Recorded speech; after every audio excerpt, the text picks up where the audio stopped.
Welcome back, everyone. Welcome back to Mini Monday. That's right, Mini Monday. And it's not just a showcase, we're actually going to be painting. That's right, we're going to be painting this here skull. This is a skull that I 3D printed. There was an error in casting, but I cut 2 slits in his eyes to kind of make him look like he had these 2 little cuts in him. And I stuck them on this base that I also cast. This is a created base of mine. And I put some sand in there, and then I put some hot glue running down, and it's going to look like blood. So, pretty dope mini. And we're going to paint them all today. I think we're going to do it the classic way, except for when I do probably the drying. Maybe I'll come back. I don't know. We'll see when we get there, huh? That's kind of the role I play. The colors we'll be using primarily today are these easy colors. We're going to be using Flayed 1 Flesh for the skull. We're going to be using a Rust Red for the blood. And then we're going to be using this Harvest Brown from Reaper. So we have Reaper, just some craft paint, and Citadel paint. We're going to start from the top with the Citadel paint. I'll give this a good shake here. I got my ubiquitous two clean cups of water right now, but one's going to be dirty and one's going to be clean. That's the end goal here. We're going to make sure our brush is nice and wet. You can see that we're just making it nice and moist here. You can probably also hear my heater in the background because it's cold as heck down here in the basement. So we're just going to go ahead and start painting. We're going to zoom in though so you guys can see everything. So this might take 2 coats. I'm not too sure yet. We'll have to wait and see how this bad boy goes on. But that's what I'm thinking it's going to be. It's probably going to be 2 coats. We want a nice, thin, and even coat all the way around this. We're just kind of globbing it on. I'm not globbing on, but we're just kind of slapping it on. Don't really worry about too much of the detail stuff like getting it on the blood part, because the red's going to be a much darker color for us. Let me make sure I'm in focus here, or in the actual screen. Yeah, we're going to get it in all the eyes. It doesn't have to be perfect in the eyes. We're going to have those darker anyway, but, you know, just get them in there.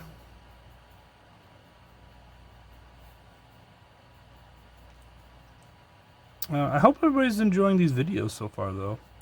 I mean, if not, that's alright. Again, these were mostly just for me to make sure I keep up with my hobbies. I was really falling behind and saying, no, I'll do it later, I'll do it later, I'll do it later. And then later never came, obviously, and then it never got done. And this is one way of kind of forcing me to get my hobbies in line, you know what I mean? Getting them, making sure I actually do them. Get actually stuff done, because I mean, as most of us do, we spend a good amount of money on this stuff, and we don't really use most of it. And how funny is that? Now, I don't plan on using all of my stuff, but I do want to use most of it.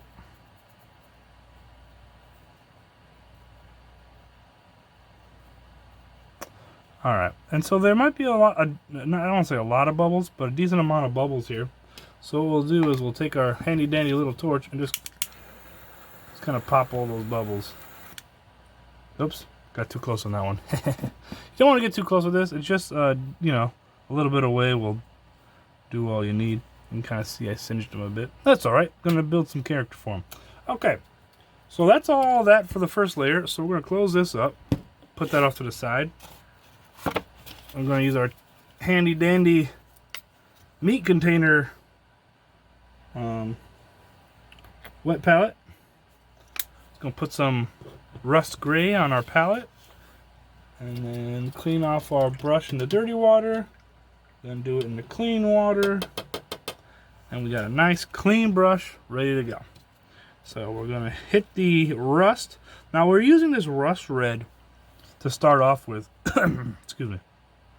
Using this rust red because we want a deep, rich color. And right now it's all gray. So we don't want a bunch of gray on here. So we're going to lighten it back or darken it back to the color we want, which is this red.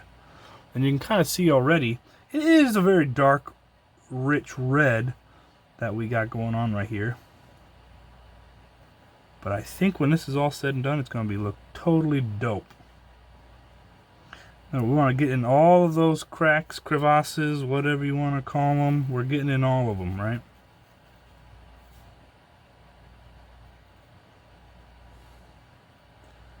And if you hit the skull a little bit, that's all right.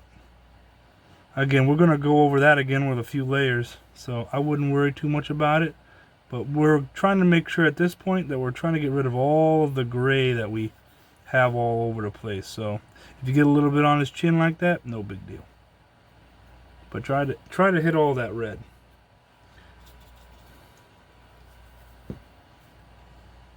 All right, and we're getting down deeper here.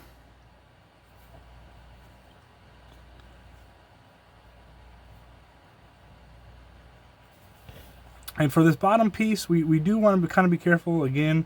The bottom piece is going to be primarily brown and black for the base circle. So the base circle, we don't have to see, like right there, we don't have to worry about that because that's going to be painted black anyway. But the ground is going to be red, and brown covers up this rust red pretty well, so we don't have to worry about it too much.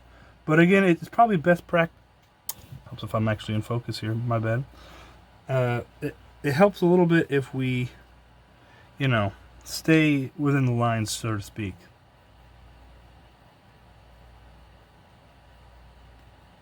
So yeah, we're just kind of, I don't want to say globbing it on. I hate saying globbing it on because we're not globbing. We're just kind of putting it on with reckless abandon. Just putting on the paint, getting it on there so it can dry.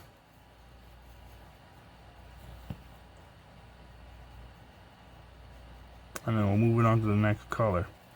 However, we're getting pretty close to having that first layer dry. So maybe it might be best to work back to the skull color here.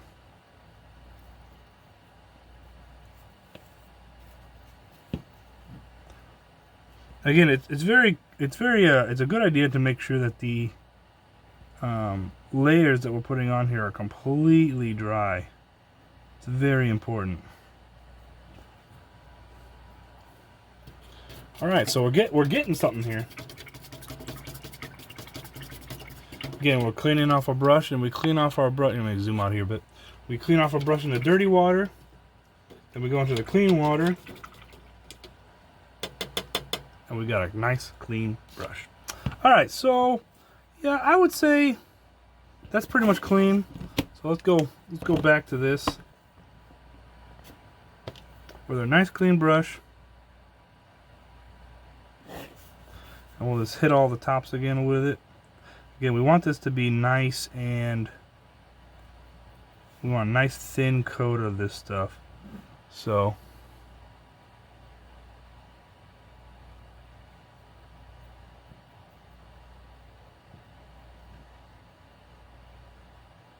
now would be the time, though, to start being a little careful around these edges where we just painted the red. Not because we would get it on the red, mainly because it could bleed. Since we literally just used the red on there, it could bleed over to our other colors, and we don't really want that to happen. We don't want that to pan off into our skull here. So we're just going to kind of be nice and gentle with her. And that spot where we got a little bit of red, we're just going to kind of touch it down. The great thing about this blood, though, this red, is that it's okay if we have a little bit on our skull because, well, that's kind of the whole deal. It's all over the place, right? So it's all right if there's a little bit of red on our chin or in that little area right there because that just adds flavor. Adds character. Adds dimensionality? Dimensionality? I don't know.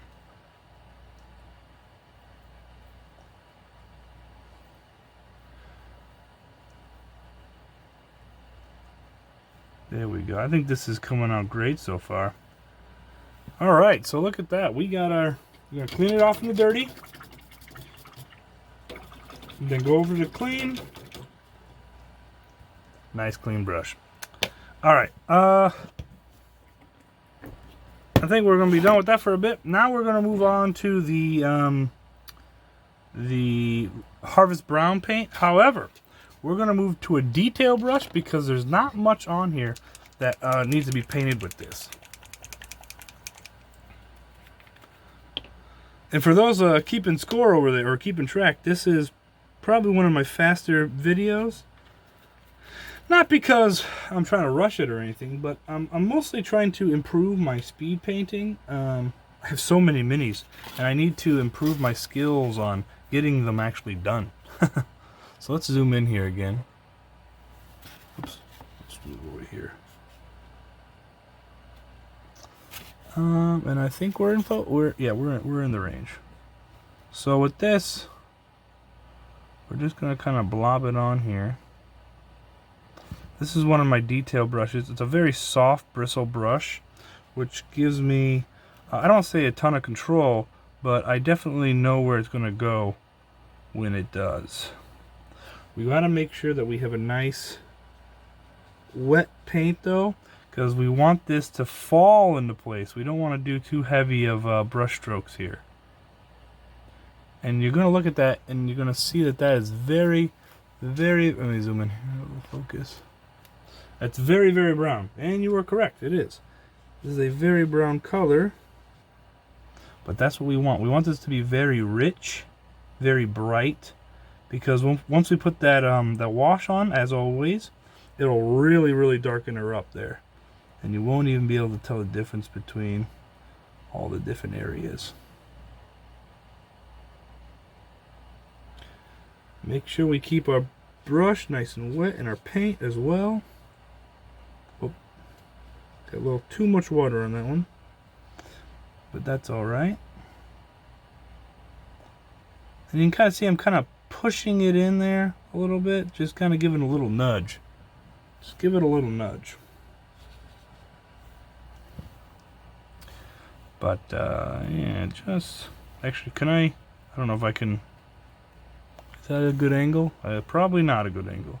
This thing it's just too tall and too many shadows all over the place down here for you. I have my camera hanging off of a little table arm doohickey off of my desk. And it's kind of, I don't want to say pointing directly down at the table, but it's pretty much directly down at the table. And it's really good for, you know, horizontal viewing, but some of these angles, I think it might be better if I, you know, was able to pan down, pan up, kind of stuff. Here, actually, here, let me zoom up a little bit here. It'd probably be better if I did that, but don't have that quite yet. Maybe down the road I can add that into all of this. Get two cameras running, and I just paint. And then what I'll do is in edit, I'll just pick whichever angle I think is best.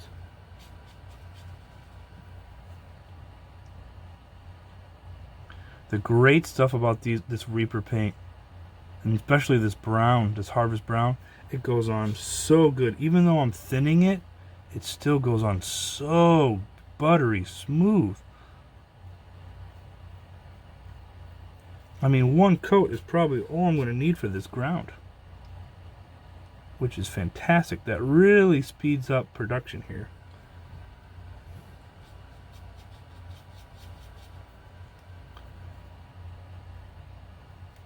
And I want to stress something too. I know I've said in the past that, you know, painting isn't a race, and it isn't. And I still hold true to that. The idea of speed painting is great, and I'm pretty sure I said that previously.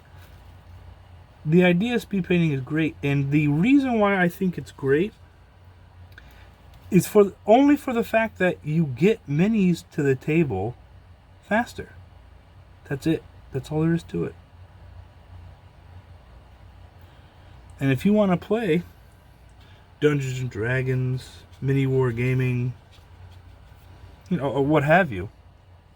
Any of those things, you gotta have minis done, you know? That's all there is to it.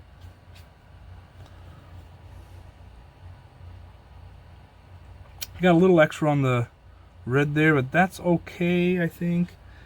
I wouldn't worry too much about that back there.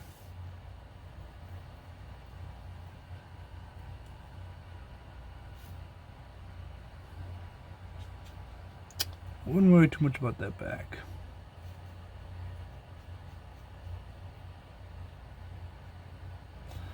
Just trying to get the paint on all this. The middle is what I've been holding off on because it's probably the most difficult.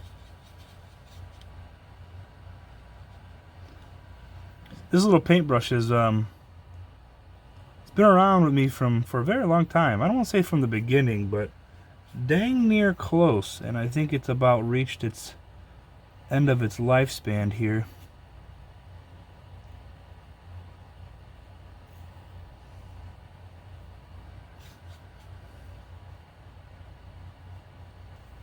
It's still doing pretty good, but there's a few spots where it gets a little troubled.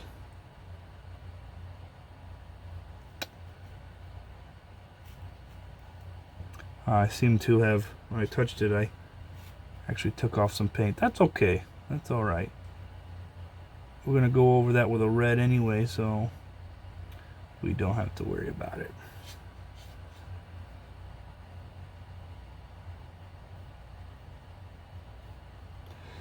Alright, we're just going to try to highlight all these one more time here. In the areas where we really want it to be brown, like right here in the front. On these sides over here, we want these to really be brown. We really want them to be popping. This leather brown is almost like a clay. I really like it. Alright, so clean it off in the dirty water. Rinse it off in the clean water. We got ourselves a clean brush. Alright, probably gonna do one more coat on the skull here. Gonna give this another little shake here, just so I have some here at the top. Kind of give that a little mix in there. Yeah, we'll start getting at this.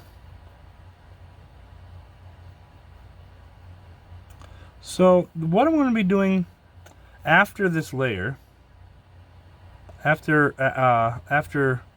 the bone dries, the bone color, which is just flayed one flesh, I'm going to use actually some contrast paints. The contrast paint that I'll be using is Skeleton Horde. And I'm going to be putting that basically everywhere on the skull here. We're going to try really hard to make sure it gets in these deep pockets, because we want that to be nice and dark for us. Because I like having dark recesses in all of my minis actually. It's just that's the aesthetic, right? That's the style that I like, and what I prefer, and what I know how to paint. And that's what you should do. You should always paint whatever style and whatever skills you have.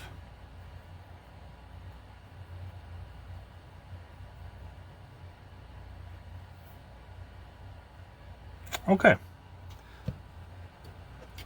So yeah, he's coming along real great. We got, we're about 20 minutes in right now. About 20 minutes in, a little over.